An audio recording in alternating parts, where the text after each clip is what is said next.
সাংবিধানিক পন্থাতে জুলাই সনদ বাস্তবায়ন বললেন স্বরাষ্ট্রমন্ত্রী। সংস্কার পরিষদ ইস্যু সংসদে সুরাহা না হলে রাজপথে নামার ঘোষণা বিরোধী দলের। রেল সড়কে ঘরমুখো মানুষের ভিড়, রেশনিং না থাকলেও পেট্রোল পাম্পে গাড়ির দীর্ঘ সারি, তেলের দাম না বাড়ানোর ঘোষণা সরকারের। কাল খাল খনন কর্মসূচি উদ্বোধন করবেন প্রধানমন্ত্রী। জলাবদ্ধতা কমাতে গুরুত্বপূর্ণ ভূমিকার আশা, কৃষি উন্নয়নের রাজনৈতিক সদিচ্ছার তাগিদ গবেষকদের। এবং ইরানি হামলায় 24 ঘন্টায় শতাধিক ইসরায়েলি আহত, হরমুজ প্রণালী দখলে ট্রাম্পের আহ্বান নাকচ করল ফ্রান্স, জাপান।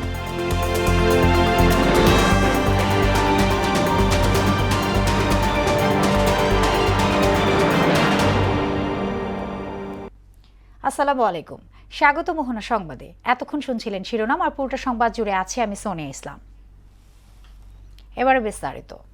সরকার জুলাই জাতীয় সনদ বাস্তবায়নে প্রতিশ্রুতিবদ্ধ বলে জানিয়েছেন স্বরাষ্ট্রমন্ত্রী সালাউদ্দিন আহমেদ। তবে কোনো অবৈধ বা আরোপিত আদেশের মাধ্যমে নয়, বরং সাংবিধানিক ও আইনগত প্রক্রিয়ার মাধ্যমে তা বাস্তবায়ন করা হবে। সকালে ত্রয়োদশ জাতীয় সংসদের প্রথম অধিবেশনের দ্বিতীয় দিনে এসব কথা বলেন মন্ত্রী। সংবিধান এবং আইনি প্রক্রিয়ার অনুসরণ করেই রাষ্ট্রকে এগিয়ে নিতে হবে বলে মন্তব্য করেন তিনি। এদিকে অধিবেশন শেষে গণমাধ্যমের মুখোমুখি হয়ে বিরোধী দলীয় নেতা বলেন, সংস্কার পরিষদ ইস্যু সংসদে সুরাহা না হলে রাজপথে নামা হবে। বিস্তারিত নাহিদ সিরাজি নিমের প্রতিবেদনে। বিসমিল্লাহির রহমানির রহিম। 2 দিন বিরতির পর রোববার বেলা 11টায় শুরু হয় ত্রয়োদশ জাতীয় সংসদের প্রথম অধিবেশনের দ্বিতীয় দিনের বৈঠক। এতে সভাপতিত্ব করেন স্পিকার হাফিজ উদ্দিন। অধিবেশনে উপস্থিত ছিলেন সংসদ নেতা এবং বিরোধী দলীয় নেতা। এখন আমি বক্তব্য রাখার জন্য আহ্বান করছি। অন্তর্বর্তী সরকারের আমলে জারি করা 133টি অধ্যাদেশ 2 এপ্রিলের মধ্যে পর্যালোচনার জন্য সংসদের বিশেষ কমিটিতে পাঠানো হয়। এদিন কর্মসূচিতে ছিল রাষ্ট্রপতির ভাষণের উপর ধন্যবাদ প্রস্তাবের আলোচনা। এতে সংসদ সদস্যরা নিজ নিজ এলাকার বিভিন্ন সমস্যার কথা তুলে ধরেন। আমাদের মাননীয় প্রধানমন্ত্রীর কাছে অনুরোধ করব যাতে কক্সবাজার পৌরসভাকে সিটি কর্পোরেশনে উন্নত করা হয়। যদি বাবেরচর গজারিয়া দনাগদা নদীর উপরে একটা সেতু হয়, মাত্র 700 কিলোমিটার একটা সেতু হলে আমরা 1 ঘন্টার মতলব আসা যাওয়া করতে পারি। অধিবেশনে লটারির মাধ্যমে ভর্তি প্রক্রিয়া ইস্যুতে শিক্ষামন্ত্রীকে প্রশ্ন করেন কুমিল্লা 4 আসনের সংসদ সদস্য হাসনাত আব্দুল্লাহ। মাননীয় মন্ত্রী মহোদয়ের কাছে আমার প্রশ্ন থাকবে, এই যে প্রাইমারি স্কুলে বাচ্চাদেরকে ভর্তি করানোর ক্ষেত্রে আমরা কি ভর্তি প্রক্রিয়াটা আমরা পরিবর্তন করব কিনা? ভর্তিতে লটারি ইস্যুতে 2027 সালে সিদ্ধান্ত আসবে জানিয়ে শিক্ষামন্ত্রী বলেন, 9000 ধর্মীয় শিক্ষক নিয়োগের কথা বিবেচনা করা হয়েছে। শিক্ষা ব্যবস্থা ভর্তি সিস্টেম কিভাবে করা হবে সেটা আনুষ্ঠানিকভাবে আমরা স্টেক হোল্ডারদের সাথে, অর্থাৎ অভিভাবকদের সাথে বিভিন্ন রকম সেমিনার সিম্পোজিয়াম করে মাননীয় সংসদ সদস্য সকলের অভিমত নিয়ে একটা জনমত সৃষ্টি করে আমরা আগামী 2027 জানুয়ারি ভর্তির বিষয়ে চিন্তা করব। প্রশ্নোত্তর পর্বে নিজের সুযোগের বাইরে কথা বলতে চাইলে বিরোধী দলীয় নেতা ডাক্তার শফিকুর রহমানকে থামিয়ে দেন স্পিকার। এখন দিনের কর্মসূচি অনুসারে যেটি আগে নির্ধারিত আছে আমরা দিনের মধ্যে এই ফ্লোরটা, না প্লিজ লিসেন টু মি, এই ফ্লোরটা আজকের দিনের মধ্যে যদি দেন আমি এখন কথা বলতে চাই না। এদিকে জুলাই সনদ নিয়ে শফিকুর রহমানের বক্তব্যের প্রেক্ষিতে স্বরাষ্ট্রমন্ত্রী বলেন, জুলাই সনদ অক্ষরে অক্ষরে পালন করা হবে, তবে সেটা আইন, বিধিবিধান ও সংবিধানের মধ্যে থেকেই। জনরায়কে সম্মান দিতে হবে, কিন্তু সেটা সাংবিধানিকভাবে দিতে হবে, আইনগতভাবে দিতে হবে। এখানে ইমোশনের কোনো জায়গা নাই। রাষ্ট্র ইমোশন দিয়ে চলে না, রাষ্ট্র চলে সংবিধান দিয়ে, আইন দিয়ে, কানুন দিয়ে। ঈদের আগে রোববারই ছিল সংসদের শেষ কার্যদিবস। চলমান অধিবেশনের পরবর্তী কার্যক্রম বসবে 29 মার্চ, চলবে 30 এপ্রিল পর্যন্ত। আপনাদের সবাইকে অগ্রিম ঈদ মোবারক জানাচ্ছি। নাহিদ সিরাজি নিম্মি, মোহনা সংবাদ, ঢাকা। সংবিধানে বহুল আলোচিত নির্বাচনকালীন তত্ত্বাবধায়ক সরকার ব্যবস্থা বহাল করে দেওয়ার রায়ের পূর্ণাঙ্গ কপি প্রকাশ করেছেন আপিল বিভাগ। এতে বলা হয়, সবশেষ অবসরপ্রাপ্ত প্রধান বিচারপতি হবেন তত্ত্বাবধায়ক সরকারের প্রধান। পরবর্তী জাতীয় নির্বাচন থেকে এটি কার্যকর হবে, তবে বর্তমান সরকার চাইলে এর কিছু পরিমার্জন করতে পারবে। আরও থাকছে মুদাসির আলীর প্রতিবেদনে। গত বছরের 20 নভেম্বর নির্বাচনকালীন নির্দলীয় তত্ত্বাবধায়ক সরকার ব্যবস্থা বহাল করে রায় ঘোষণা করেন দেশের সর্বোচ্চ আদালত। এবার সে রায়ের পূর্ণাঙ্গ কপি প্রকাশ পেল। রোববার 74 পৃষ্ঠার সে রায় সুপ্রিম কোর্টের ওয়েবসাইটে প্রকাশ করা হয়। এতে বলা হয়, সবশেষ অবসরপ্রাপ্ত প্রধান বিচারপতি হবেন তত্ত্বাবধায়ক সরকারের প্রধান। চতুর্দশ সংসদ নির্বাচন ব্যবস্থা থেকে এটি কার্যকর হবে। বর্তমান নির্বাচিত সরকার চাইলে কিছু সংযোজন কিংবা বিয়োজন করতে পারবে। বিষয়টিকে মাইলফলক বলে এর ব্যাখ্যা দেন আইনজীবী রুহুল কুদ্দুস কাজল। তত্ত্বাবধায়ক সরকার ব্যবস্থা ফিরিয়ে আনা হলো, সেটা হচ্ছে এই সংবিধানের 58 বি ক 1 এবং সংবিধানের 58 সি 2 যেটা বিলুপ্ত ঘোষিত করা হয়েছিল সেটার কার্যকারিতার মাধ্যমেই বাস্তবায়ন হবে। এটা পরবর্তী নির্বাচন থেকে কার্যকর হবে। সংবিধানের ত্রয়োদশ সংশোধনীকে বহাল রেখেছেন সুপ্রিম কোর্ট, যে সংশোধনী 1996 সালে বিএনপি সরকারের আমলে হয়েছিল। যদি বর্তমান সরকার এটি পরিমার্জন করতে চায় তাহলে এই সংশোধনীতে পরিবর্তন আনতে হবে, জানালেন আইনজীবী শিশির মনির। যদি আমাদের বর্তমান সংসদ সিদ্ধান্ত নেয় যে লাস্ট রিটায়ার্ড চিফ জাস্টিস প্রধান হবেন না, অন্য কোনো ব্যক্তিকে কনসেনসাসের ভিত্তিতে তারা প্রধান বানাতে চান, তাহলে ত্রয়োদশ সংশোধনীর মধ্যে আরেকটা সংশোধনী আনয়ন করতে হবে। ওই সংশোধনী যদি তারা আনয়ন করেন তবেই আদালতের এই আদেশটা কার্যকর থাকা সত্ত্বেও ভিন্ন কিছু হবে। যদি না আনেন তাহলে আদালত যেভাবে রায় দিয়েছে এই ফরম্যাটকেই ফলো করতে হবে। সাবেক প্রধান বিচারপতি সৈয়দ রেফাত আহমেদের নেতৃত্বে 7 বিচারকের পূর্ণাঙ্গ আপিল বিভাগ তত্ত্বাবধায়ক সরকার ব্যবস্থা বহাল রাখার রায় ঘোষণা করেন। মুদাসসির আলী, মোহনা সংবাদ, ঢাকা। ঈদ সামনে রেখে শুরু হয়েছে ঘরমুখো মানুষের যাত্রা। তবে এখনও রাজধানীর রেল স্টেশন ও বাস টার্মিনালে নেই চিরচেনা ভিড়। ভোগান্তি এড়াতে অনেকেই আগেভাগে বাড়ি ফিরছে। বিস্তারিত জানাচ্ছেন তরিকুল ইসলাম। ঈদের আগে আগে ঘরমুখো মানুষের ঢল থাকে রেল, সড়ক ও নৌপথে। প্রতি বছর ঈদে রাজধানী ছাড়েন প্রায় 1.5 কোটির বেশি মানুষ, আর দেশের বিভিন্ন অঞ্চলে যাতায়াতে মিলিয়ে মোট ভ্রমণের সংখ্যা দাঁড়ায় কয়েক কোটিতে। তবে এবার শেষ সময়ে ভিড় এড়াতে ঈদের প্রায় 5 দিন আগেই নিজ নিজ গন্তব্যে ছুটছেন অনেকেই। 5 দিন আগে যাই, এটা ঈদের করে খুশির দিন একটা না, আগে যাওয়া লাগবে, ঈদ করা লাগবে। ভালো লাগতেছে যে অনেকদিন পরে গ্রামে যাচ্ছি, সবার সাথে দেখা হবে, সবার সাথে ঈদ করব। এবার ভিড় কম হয়েছে। রেলওয়ে তথ্য অনুযায়ী ঈদের আগে আগে দৈনিক শুধু ট্রেনের 1.5 লাখের বেশি যাত্রী ঢাকা ছাড়েন। যাত্রীর চাপ সামলাতে দিনে নিয়মিতের পাশাপাশি থাকে বিশেষ ট্রেন। তবুও শেষ সময়ের অতিরিক্ত চাপে তৈরি হয় ভোগান্তি। এত সুন্দর, এত পিসফুল, এত কিপ সাইলেন্ট আর কখনো আগে দেখিনি। আমার মনে হচ্ছে যে এখন এই কর্তৃপক্ষের তৎপরতা অনেক দারুণ ছিল। সড়ক পথে ঘরমুখে মানুষের আনাগোনা শুরু হয়েছে, যদিও সেখানে এখন পর্যন্ত তেমন চাপ বাড়েনি। সহজেই মিলছে দূরপাল্লার বাসের টিকিট। ঈদের আগ মুহূর্তে যতটা জাম থাকার কথা, আলহামদুলিল্লাহ অতটা জাম নয়, অতটা কষ্টদায়ক নয়, পুরোটাই স্বাভাবিক পরিবেশে এখনো আছে। এবার ভালোই লাগতেছে, জ্যামজট কম আছে, এর জন্য আগে পাঠিয়ে দিচ্ছি যেন আমি নিরবেলে যেতে পারি আর কি। ঈদের দিন ঘনিয়ে আসতেই রাজধানীর বাস টার্মিনাল ও রেল স্টেশনে যাত্রীর ভিড় বাড়বে বলে জানান পরিবহন সংশ্লিষ্টরা। তরিকুল ইসলাম, মোহনা সংবাদ, ঢাকা। জ্বালানি তেল বিক্রিতে রেশনিং পদ্ধতি তুলে দেয়া হলেও তার প্রভাব নেই ফিলিং স্টেশনে। এখনও তেলের পাম্পে গাড়ির দীর্ঘ সারি। চাহিদা মাফিক তেল পাচ্ছে না ক্রেতারা, আবার তেল সংকটে বন্ধ রয়েছে অনেক পাম্প। ফিলিং স্টেশন মালিকরা বলছেন ডিপো থেকে তাদের রেশনিং পদ্ধতিতেই তেল সরবরাহ করা হচ্ছে। মফিউর রহমানের রিপোর্ট। মধ্যপ্রাচ্যে সংকট শুরুর পর থেকে দেশে রেশনিং পদ্ধতিতে তেল দেওয়ার নির্দেশ দেয় সরকার, যদিও 15 মার্চ থেকে সে সিদ্ধান্ত প্রত্যাহারের ঘোষণা দেওয়া হয়। তবে বাস্তব চিত্র ভিন্ন। বেশিরভাগ পাম্পে এখনও গাড়ির দীর্ঘ সারি। ঘণ্টার পর ঘণ্টা অপেক্ষায় থেকে মেজাজ হারাচ্ছেন চালকরা। তারপরও মিলছে না কাঙ্ক্ষিত পরিমাণে তেল। 9টার সময় লাইন ধরছি, ওখান থেকে আবার এদিকে ছোটখাটো লাইনও আবার ঢুকছে, কোনো আপনার নিয়ম শৃঙ্খলা নাই। 1500 টাকার তেল পাইছি। 1500 টাকা দেখতে স্লিপে কয় লিটার আছে। একই অবস্থা মোটরসাইকেলেও। তেল নেয়ার যুদ্ধে উত্তীর্ণরা বলছেন রেশনিং বাতিল করার পরও চাহিদা মতো তেল দেওয়া হচ্ছে না। আজকেও তো রেশনিং অবস্থায় তেল দিচ্ছে। আমি জানতাম যে আজকেও তো নাকি ফুল ট্যাঙ্কি তেল দেওয়া হবে, বাট তারা দিচ্ছে না। এটা কবে শেষ হবে এটা তো পাম্প দিয়ে এরা বলতে পারে আর কি, পাম্প মালিক যারা আছে তারা বলতে পারে, এটা তো তাদের সিন্ডিকেট আর কি। আবার তেল সংকটে বন্ধ রয়েছে অনেক পাম্প, খালি পড়ে আছে মেশিন। তারপরও তেল পাওয়ার আশায় দাঁড়িয়ে থাকতে দেখা যায় অনেক পরিবহনকে। চালকরা বলছেন অপেক্ষার কোনো বিকল্প নেই তাদের সামনে। বলতেছে তেল আসলে দিব, এই আশা নিয়ে বসে দিচ্ছে। এখন তেল নাই বিদায় দিচ্ছে না, আর তেল আসলে পরে দেবে। ডিপো থেকে এখনও রেশনিং পদ্ধতিতে তেল দেওয়া হচ্ছে বলে জানান পাম্প সংশ্লিষ্টরা। বলেন এক্ষেত্রে সরকারের সিদ্ধান্ত তাদের কাছে পৌঁছায়নি। গতকালকে আমরা যে কোঠায় তেল পাইছি সেটা কালকে শেষ হয়ে গেছে, যার কারণে পাম্প বন্ধ আছে। এখন আবার তেল আনতে গেছে, কোঠা সিস্টেমেই তেল আনতে গেছে, এখনো কোঠা উঠে নাই। তেল আসলে আমরা আবার চালু করব। কোনো যে আমাদের আগের যে নির্দেশনা সেই নির্দেশনা অনুযায়ী আমরা তেল সাপ্লাই করছি। এখনো আমাদের কাছে অফিসিয়ালি নোটিশ আছে না, আমরাও নিউজে দেখেছি, কিন্তু বিপিসি থেকে যে নোটিশ সেটা আমরা এখনো পাই নাই। রিজার্ভ দ্রুত শেষ হয়ে যাওয়ায় দিনের বেশিরভাগ সময় পাম্প বন্ধ রাখতে হয় বলেও জানান তারা। মফিউর রহমান, মোহনা সংবাদ, ঢাকা। এদিকে চাহিদা অনুযায়ী জ্বালানি তেল বিতরণ ও সরবরাহে সংশ্লিষ্টদের নির্দেশ দিয়েছেন বিদ্যুৎ ও জ্বালানি প্রতিমন্ত্রী অনিন্দ্য ইসলাম অমিত। সকালে সচিবালয়ে এক সংবাদ সম্মেলনে তিনি বলেন, জ্বালানি তেলের দাম বাড়ানোর পরিকল্পনা নেই সরকারের। শামুজ্জামান চৌধুরী রিপোর্টস।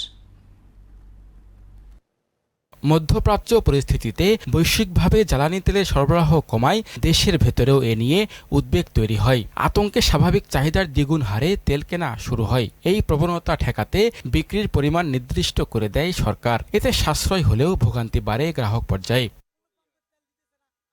ফলে রেশনিং ব্যবস্থা থেকে সরে আসে সরকার। বিদ্যুৎ ও জ্বালানি প্রতিমন্ত্রী অনিন্দ্য ইসলাম অমিত জানান, রোববার থেকেই স্বাভাবিক নিয়মে তেল মিলবে। জ্বালানি সংকট মোকাবেলায় সরকার বেশ কিছু সিদ্ধান্ত গ্রহণ করে। ইতোমধ্যে কয়েকটি আমদানিকৃত তেলের জাহাজ চট্টগ্রাম বন্দরে পৌঁছেছে। জনগণের ঈদযাত্রা নির্বিঘ্নে পালন এবং বড় মৌসুমে কৃষকদের প্রয়োজনীয়তা বিবেচনায় জ্বালানি তেল বিতরণে রেশনিং সহ সব ধরনের বিধিনিষেধ তুলে নেয়ার সিদ্ধান্ত গ্রহণ করা হয়েছে। বিধিনিষেধ তুলে নেয়ার সিদ্ধান্ত বাস্তবায়নের জন্য প্রয়োজনীয় সবকিছু করা হবে উল্লেখ করে প্রতিমন্ত্রী বলেন, বৈশ্বিকভাবে তেলের দাম বাড়লেও সরকার সেই পথে হাঁটবে না। সরকারি এই সিদ্ধান্ত প্রতিপালনে যদি কোনো এন্ডে আমরা গাফিলতি দেখি, দায়িত্বহীনতা পরিলক্ষিত হয়, অবশ্যই তাদের বিরুদ্ধে প্রশাসনিক ব্যবস্থা গ্রহণ করা হবে। ঈদযাত্রা নির্বিঘ্ন করা এবং বড় মৌসুমে কৃষকদের প্রয়োজনীয়তা বিবেচনায় রেখে সরকারের সিদ্ধান্ত নিয়েছে বলেও জানান তিনি। অ্যাটলিস্ট আমাদের এই বড় মৌসুম পর্যন্ত আমাদের কোনো যেন সংকট না তৈরি হয়। শামীমুজ্জামান চৌধুরী, মোহনা সংবাদ, ঢাকা।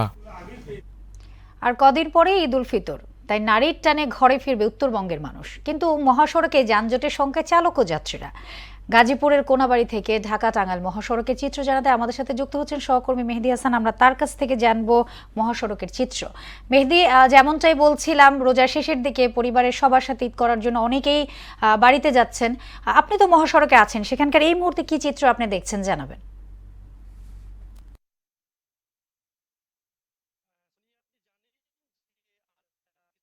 ঈদুল আজহার যে ঈদ উদযাপিত হচ্ছে, আমি আপনাকে একটু তথ্য দিয়ে রাখি যে উত্তরবঙ্গের মানুষ কিন্তু এই নবীনগর চন্দ্রা এবং টাঙ্গাইল যে ঢাকা যে মহাসড়ক, এই মহাসড়ক কিন্তু তারা এই উত্তরবঙ্গের দেশটি জেলার মানুষ কিন্তু তারা ঘর মুখে। আমি রয়েছে টাঙ্গাইল মহাসড়ক।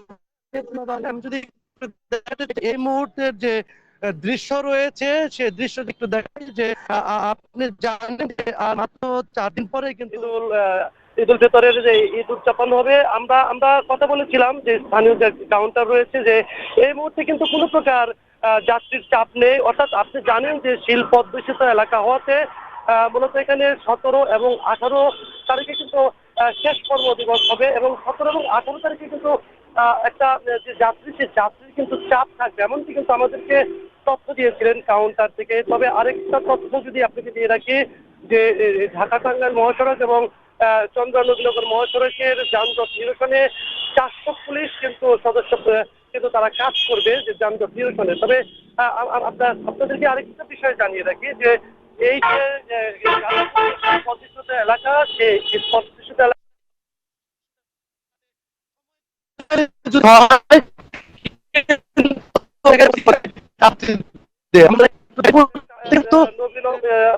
ঢাকা টাঙ্গাইলের মহাসড়কের যে অবস্থা, সেই অবস্থায় কিন্তু কোনো প্রকার যাত্রীরও চাপ নেই এবং কোনো প্রকার পরিবারেরও কিন্তু চাপ নেই। তবে হয়তো বা কাল থেকে কিছুটা চাপ বাড়বে এবং 17 তারিখ এবং 18 তারিখ এই যে মহাসড়ক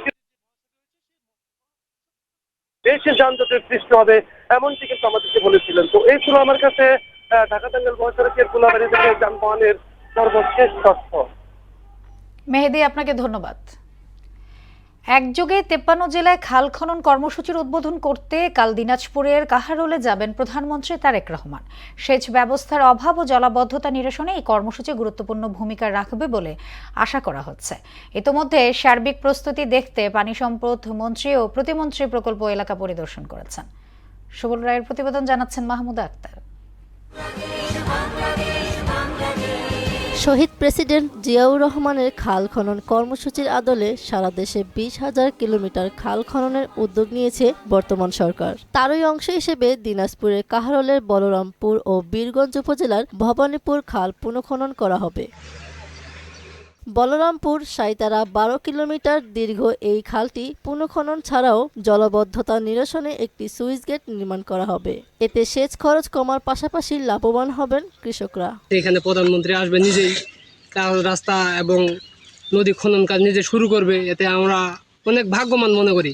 আমরা খুব বিপদে আসো না, রাস্তা ভাঙন, নদী বাড়ি ভাঙে যাচ্ছিল, তারেক দিয়া প্রধানমন্ত্রী আসছে আমার এলাকায়, খুব আমরা খুশি। সুইচ গেটটার পাশাপাশি যদি আমাদের ওই পারে যাতায়াতের একটা ভালো রাস্তার ব্যবস্থা করে দেয়, আলহামদুলিল্লাহ আমরা অনেক খুশি। খাল খনন কর্মসূচির গুরুত্ব দিয়ে পানি সম্পদ মন্ত্রী বলেন, এতে ফসল উৎপাদন বৃদ্ধি পাবে এবং দেশবাসী উপকৃত হবে। খালটি পুনঃখননের মধ্য দিয়ে উদ্বোধন করবেন মাননীয় প্রধানমন্ত্রী জনাব তারেক রহমান। আমরা যদি খাল খনন প্রক্রিয়ার মাধ্যমে এই কাজটুকু সমাপ্ত করতে পারি, সমাধান করতে পারি এবং শহীদ রাষ্ট্রপতি জিয়াউর রহমান, দেশনেত্রী বেগম খালেদা জিয়ার অসমাপ্ত কাজ আমরা সমাপ্ত করতে পারি, আমরা দেশবাসী উপকৃত হব। এবং আপনাদেরকে বুঝতে হবে যে দেশে যে ফসল, এই ফসল উৎপাদন দ্বিগুণ হবে, উৎপাদন বৃদ্ধি পাবে। এই জন্য সবার সহযোগিতা বিশেষভাবে প্রয়োজন। এই খালটি খনন করা হলে প্রায় 6,000 বিঘা জমি নতুন করে চাষাবাদের আওতায় আসবে।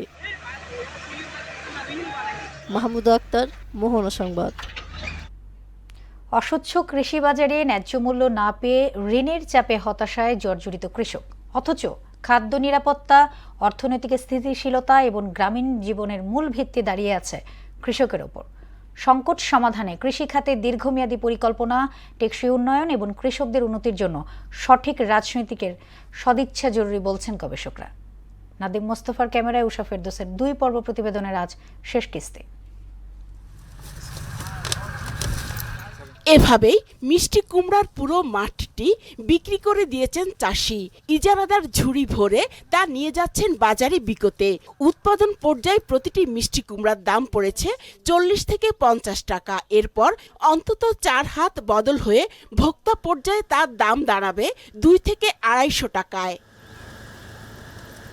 সংরক্ষণের সুবিধা না থাকায় ফসল কাটার মৌসুমে সবাই একযোগে তা বাজারে আনেন, ফলে স্বাভাবিকভাবেই তার দাম পড়ে যায়। যুগ যুগ ধরে এভাবেই ন্যায্য মূল্য বঞ্চিত কৃষক। এটার দাম আছে 80 টাকা, এটার দাম আছে 70 টাকা, এটার দাম আছে 30 টাকা, এবার মনে করেন 50 টাকা। পেঁপের দাম যায় 20 থেকে 25 টাকা। আমাকে মানে ঠগাইয়ে তারা নাপ করে। বাংলাদেশের মোট শ্রমশক্তি প্রায় 40% কৃষক, অথচ জিডিপিতে কৃষির অবদান মাত্র 13 থেকে 14%। এর অর্থ হলো কৃষকের পরিশ্রমের প্রকৃত আর্থিক মূল্য সমাজে প্রতিফলিত হয় না। এই বৈষম্যই কৃষক জীবনের সবচেয়ে বড় ট্র্যাজেডি। খেত ধরে বিক্রি করি, এটা ব্যাপারীর কাছে বিক্রি করি, এনে ব্যাপারী ঢাকা নিয়ে যায়, কত জায়গায় জায়গায় নিয়ে যায়। বাজার দরটা এখানে মূলত দালাল সম্পন্ন চক্রান্ত হয়, এটা দেখলেই ঠিক হয়ে যাব। গাড়ি আছে, আবার লেবার আছে, এগুলা টাকা পয়সা দিন বেশি পরিমাণে মালের দাম, ওইটা তো মালের পারি আসবো। কৃষি শিল্পায়ন ও খাদ্য প্রক্রিয়াজাতের মাধ্যমে কৃষিকে কৃষকের জন্য লাভজনক খাত হিসেবে প্রতিষ্ঠিত করতে হবে বলে মত দিলেন এই কৃষি বিশেষজ্ঞ। কৃষকের মাঠ থেকে যে লাউটা রওনা দিবে ট্রাকে করে, সেটা নির্দ্বিধায় কোনো রকমের চাঁদাবাজি বা কোনো রকমের টোকেন দিয়ে কোনো জায়গায় সরাসরি কারণ বাজারে চলে আসবে, তাহলে দেখবেন একদম দাম কিন্তু নিয়ন্ত্রণের মাঝে চলে আসবে। মাঝে মাঝে অনেক জায়গায় চেঞ্জ করতে হয়, মানে অনেকগুলো মিডলম্যান আছে বলেই আমাদের কিন্তু কৃষকের থেকে ভোক্তার দাম কিন্তু অনেক ভেরিয়েশন হয়ে যাচ্ছে। আমি চাচ্ছি কৃষক লাভবান হোক, আমরা ন্যায্য দামে কিনি। কৃষি পণ্যের ন্যায্য দাম নিশ্চিতে সরকারকে কার্যকর পদক্ষেপ নেওয়ার আহ্বানও জানান তিনি। স্বাধীনতার 54 বছরেও জীবন জীবিকায় বিপর্যস্ত কৃষক, কারণ মাঠ পর্যায়ে তাদের উৎপাদিত পণ্য যেই দামে বিক্রি হয় সেটি ভোক্তা পর্যন্ত পৌঁছাতে অন্তত 4 গুণ দাম বেড়ে যায়। তাই নতুন সরকারের কাছে তাদের দাবি মাঠ পর্যায়ে পণ্যের দাম নির্ধারণ করে দেয়া অথবা মধ্যস্বত্বভোগীদের দৌরাত্ম্য কমানো।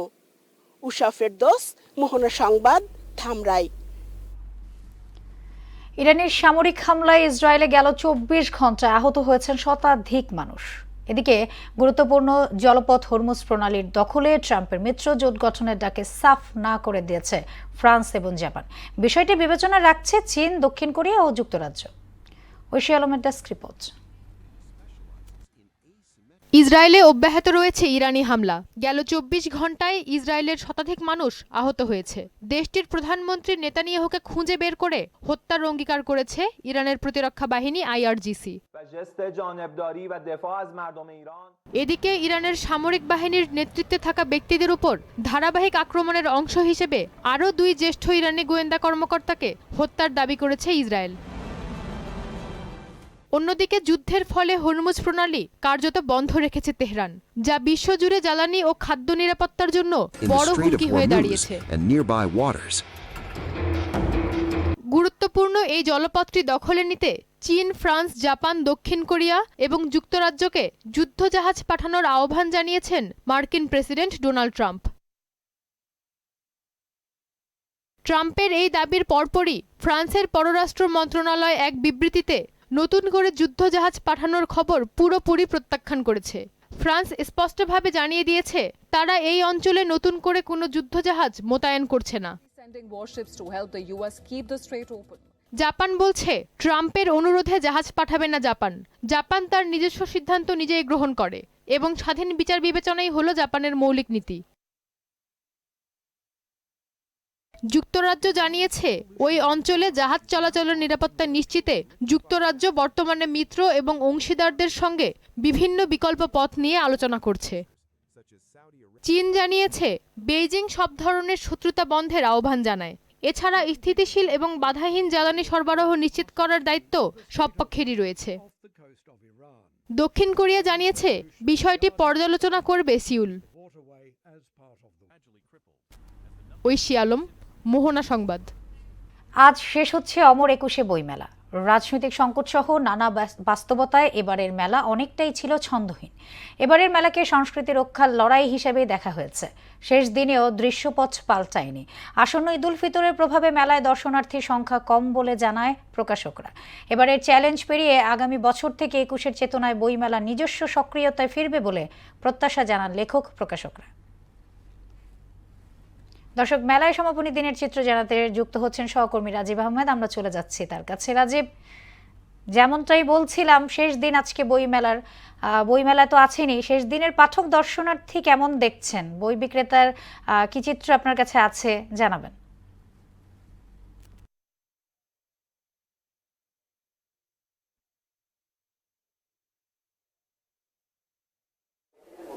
সোনিয়া, একটি কথা বলতে চাই, সেটা হলো নিঃশব্দে এসে নিঃশব্দে বিদায় নিলেন।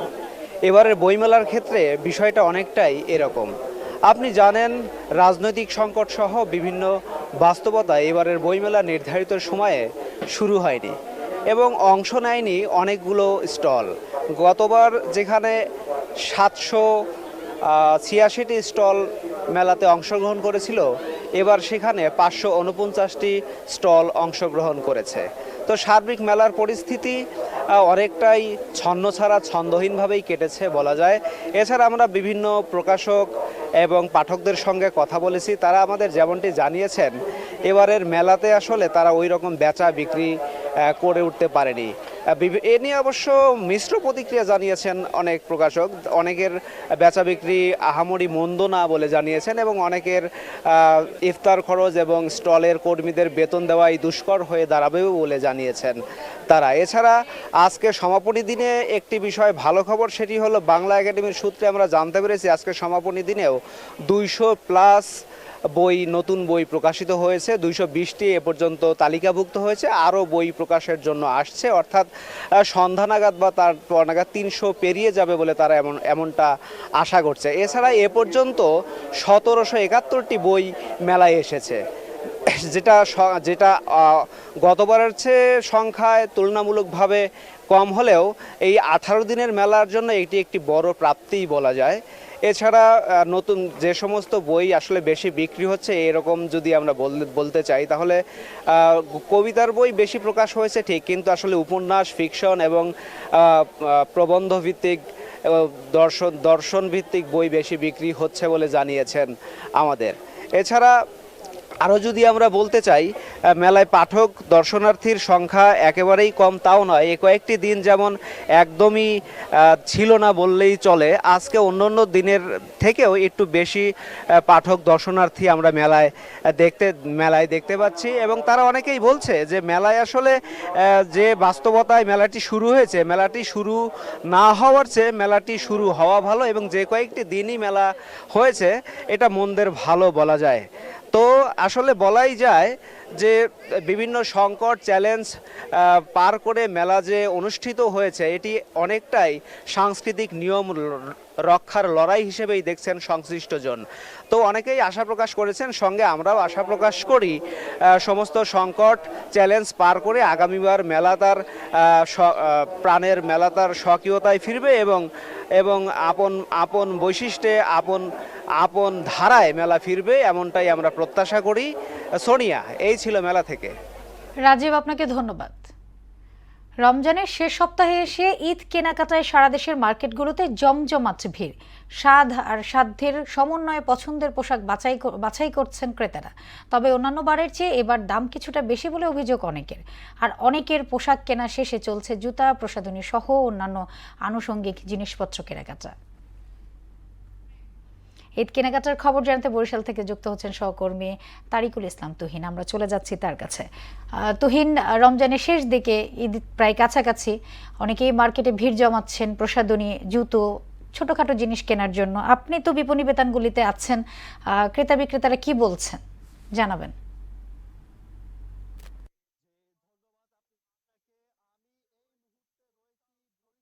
চকবাজারে আসন্ন ঈদকে কেন্দ্র করে বরিশালে বিতান দোকানগুলোতে উপচে পড়া ভিড় দেখা গেছে। সকাল থেকে এবং রাত পর্যন্ত নগরীর জেলা এবং উপজেলার যেসব বাসিন্দারা রয়েছে তারা বরিশাল চকবাজার, মহাসিন মার্কেট এবং সদর রোডে বিভিন্ন দোকানে তারা যাচ্ছেন এবং তাদের পছন্দের যেসব জিনিসপত্র সেটি তারা ক্রয় করছেন। আমি এই মুহূর্তে রয়েছি, যদি একটু দেখানোর চেষ্টা করি, বরিশাল সদর রোড। এখানে যে তারা আসছেন এবং ক্রেতাদের এত ভিড় যে বিতানগুলোতে প্রচুর ভিড় রয়েছে এবং তারা পা ফেলার যে জায়গা নেই এই মার্কেটগুলোতে। তবে আমি বেশ কয়েকজনের সাথে কথা বলেছিলাম ক্রেতারা, তারা জানিয়েছেন যে আসলে অতিরিক্ত দামে এখানে পোশাক বিক্রি হচ্ছে, এমনটি অভিযোগ করেছেন ক্রেতারা। আরেকটি বিষয়, ক্রেতারা বলছেন যে তাদের যে সাধ্যের বাহিরে ক্রয় ক্ষমতা সেটিও বলছেন। আরেকটি বিষয় যদি জানিয়ে রাখি, এবছর দেশীয় পোশাকের পাশাপাশি ফার্সি, রায়রা পোশাকের বেশ চাহিদা রয়েছে। ক্রেতাদের ভিড়, বিক্রি ভালো, এটাও জানিয়েছেন বিক্রেতারা জানিয়েছেন যে শিশুদের পোশাকের পাশাপাশি নারীদের বিশেষ ইন্ডিয়ান এবং পাকিস্তানি পোশাকের জনপ্রিয়তা রয়েছে। আমি যদি এই মুহূর্তে একজন বিক্রেতার সাথে কথা বলি যে আপনাদের বেচা বিক্রি কেমন এবং কি প্রত্যাশা রয়েছে সামনে? আলহামদুলিল্লাহ, আমাদের বেচা বিক্রি ভালো চলতেছে। এখন আমরা আশা করতেছি সামনে যে দিনগুলো বাকি আছে ওই দিনগুলো আরো ভালো কিছু হবে। বিশেষ করে আপনাদের বাচ্চাদের যে প্রোডাক্ট গুলো আছে ওগুলো চাহিদা বেশি ক্রেতাদের, আর ক্রেতাদের আপনার প্রাইস নিয়েও কোনো কথা নাই তাদের। বিশেষ করে যেমনটি শুনছিলেন যে একজন বিক্রেতা তিনি জানিয়েছেন যে আসলে তাদের বেচা বিক্রি ভালো। এবং আরেকটি বিষয় যদি জানিয়ে রাখি, এই শপিং মল এবং মার্কেটগুলোতে বরিশাল নগর পুলিশের পক্ষ থেকে ব্যাপক নিরাপত্তা ব্যবস্থা গ্রহণ করেছে। আমি কথা বলেছিলাম নগর পুলিশের প্রধান শফিকুল ইসলামের সাথে, তিনি জানিয়েছেন যে তাদের পক্ষ থেকে সাদা পোশাকের পুলিশ এবং ডিবি এবং আরো নিরাপত্তা কঠোর করা হচ্ছে যাতে কোনো ব্যক্তি অপ্রীতিকর ঘটনা ঘটাতে না পারে, সেজন্য তারা কিন্তু তৎপর রয়েছে। সর্বোপরি বলা যায় যে আরো বেশ কয়েকদিন রয়েছে, সেই কয়েকদিনে বিক্রেতারা আরো ভালো কিছু বেচা বিক্রি প্রত্যাশা করছে। এই ছিল বরিশাল থেকে আমার কাছে সর্বশেষ। তুহিন, আপনাকে ধন্যবাদ। শেষ করবো মোহনা সংবাদ, যাবার আগে শিরোনামগুলো আরো একবার।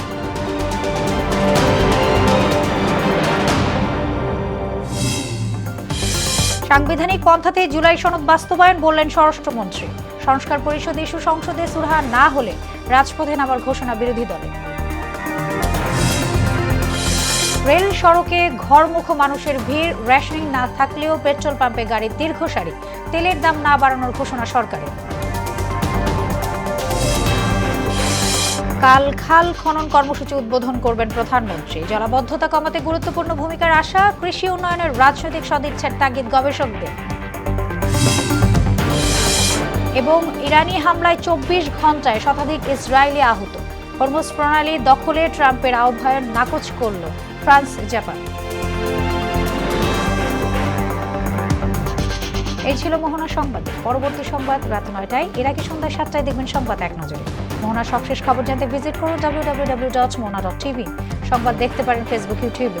এতক্ষণ সঙ্গে থাকার জন্য ধন্যবাদ সবাইকে।